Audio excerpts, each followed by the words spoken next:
welcome to the Full-Thrive YouTube channel. You know, I've been talking to the freelancers about this thing called scope creep. What is it? When a client asks you to do more than you originally agreed on, when you have that pit in your stomach that says, yes I can, but that's not what we agreed on, I am going to show you how to avoid scope creep altogether. I'm going to give you 3 incredible steps that you can use to make sure that you don't even have to have that awkward conversation. So if you want to know how to avoid scope creep, I'm going to share that with you coming up.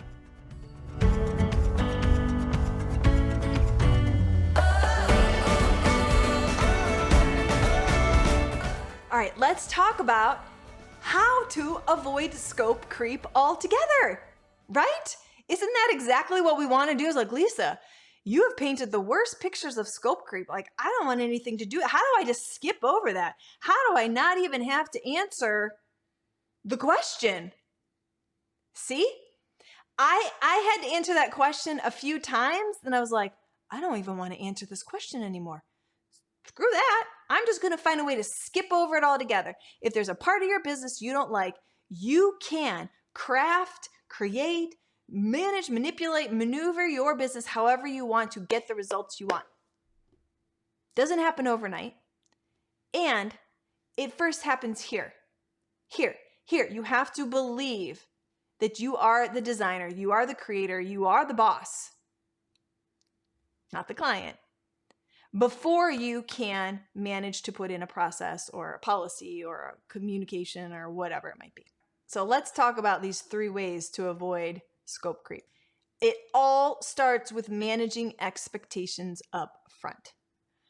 I say this way too much. In fact, my kids, my partner, everybody in the world knows me. Manage expectations up front. Oh my God, it is the most liberating thing to go, oh, let's have a conversation up front about what's important.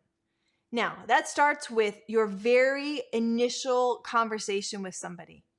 When you are selling, pitching, explaining, discovery calls, you are super clear and you have detail. Don't overwhelm them with like, okay, on week 3, day 2, you have to do this for me. And then you have to, not that level of detail, but you are very clear on what your process is.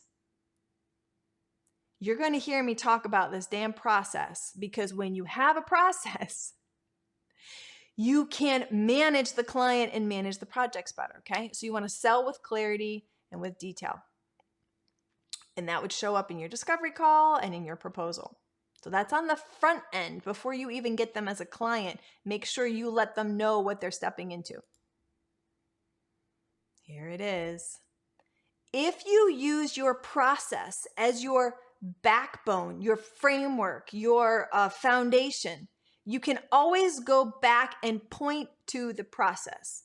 Step 1, this is what we do. Step 2, this is what we do. Step 3, this is how we move the project along, right? So you want them to understand what happens in each step and how, like, this is what you get. This is what we're going to do, right? And so to the point where I'm very clear, like how many phone calls or Zoom calls you get when we do this part and when we do this part. I'm going to share that with you in a minute. You communicate clearly. Your contracts, your onboarding, your emails, your agenda. You over-communicate. How many of you have heard that? Over-communicate. If you think they understand, tell them 3 more times. Put it in the agenda, put it in the email, put it in the follow-up email with your notes. I hope you are all sending agendas when you're meeting with clients. I hope you are sending them in advance. I hope you are sending an email that explains what to expect when you get on this call with me. Seriously, you need to clearly communicate in all of these areas. That is how we have been able to avoid scope creep or a client getting frustrated because they're like, I don't know what's happening, or I don't know what's going to happen next, or uncertainty. This is why people say yes to us quickly, because they're like, I know exactly what's going to happen. And if I don't, you're going to tell me every step of the way. I'm like, yeah. Guys, Too many freelancers are loosey-goosey. There's too many freelancers that don't show up on time, kind of like flub their way through things. They're not really clear. They're creative, so they just like show up and deliver. Oh my gosh. You will win half the battles. You will win half of your clients by just showing up and communicating clearly. Like, sorry to be so crash, but get your shit together and tell them you have it together and show them this is what you're going to do. They will love you even if you're not the best writer or designer, because they just need somebody to show up and tell them what's going to happen. When that doesn't happen, then they start asking and wanting and grabbing. It's like my kids in the kitchen. If I do not make the plate of food and put it in front of them, like, okay, this is what I'm going to eat. This is our project. They're in the cupboards and they're, what about this? I want to eat that. No, you can't eat that. Well, why not? I'm like, oh, well, I guess you can. Tonight for dinner, we are having this and this and this and this. And if you do this, then you'll get that. See, I can translate this into all parts of our world and our life. If you can understand this, it will be so liberating for you. Have difficult conversations now before you get into the difficult conversation or the situation.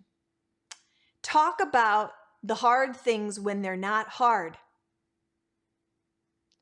Because when they do get hard and then you have to go like, I know we didn't talk about this, but that's beyond what I usually do. And you're like, oh, but you never told me. Super powerful. You're like, well, actually, we did talk about this up front. Remember when I said that there's 7 days revision? Listen, I can give you an extra day, but that really is like, that's what we agreed on. And the client's like, oh yeah, you're right. Okay. Yeah, makes sense. Not every client's that easy, but you have at least a better chance if you've agreed on these things up front and you can point back to the agreement instead of pointing at the person like you're wrong and you're doing this to me. You go, we kind of agreed on that. That is part of the, the whatever contract, the agreement, whatever it might be. All right. When it's too late, you're like, oh, Lisa, I'm dealing with this right now. I didn't manage expectations. I wasn't really clear. I don't know.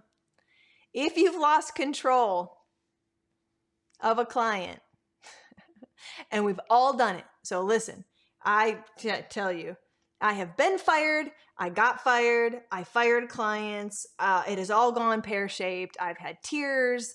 Please do not think that I know exactly what we're doing here. Like I have lost control and I knew it. And I like almost laughed to myself. I was like, oh shoot, we lost control here. Use it as a learning experience. You're like, okay, let's chalk that one up. You go back and you do debrief and go, okay, what do we do? How do we do that? When do we lose control? Where do we lose control? So just use it as a learning experience. You can cut your losses and go, you know what? This is not working. And you can say, I think we need to finish. Close the project. Cut your losses, close the project. If the client's willing. Do not bring emotion into it. Don't bring emotion into it. This is a business. And even if you've gotten to know them, even if they know your kids' names, even if, don't bring emotion into it. Just go, you know what? We need to just end this or close this out and move on. So don't bring all of you into that. If you're on Upwork, I know you're going, yeah, but Lisa, I don't want a bad review. Then there's times where I'm like, you know what? I'm just going to do whatever they ask, hoping that I'm going to get a good review. And here's the truth. I did that twice and I still got a bad review. So don't assume or bend over backwards just because, but part of me is like, okay, listen, if you can save it, do what you got to do, get the review and move on. Okay. Hey guys, thanks for watching. I hope you found that valuable. If you're looking for more on freelancing, how to find clients you like, do work that you love on your own schedule, there are a ton of videos that you can check out throughout the channel. Now, I want you to subscribe below if you like this, and you will always be notified when a new video drops.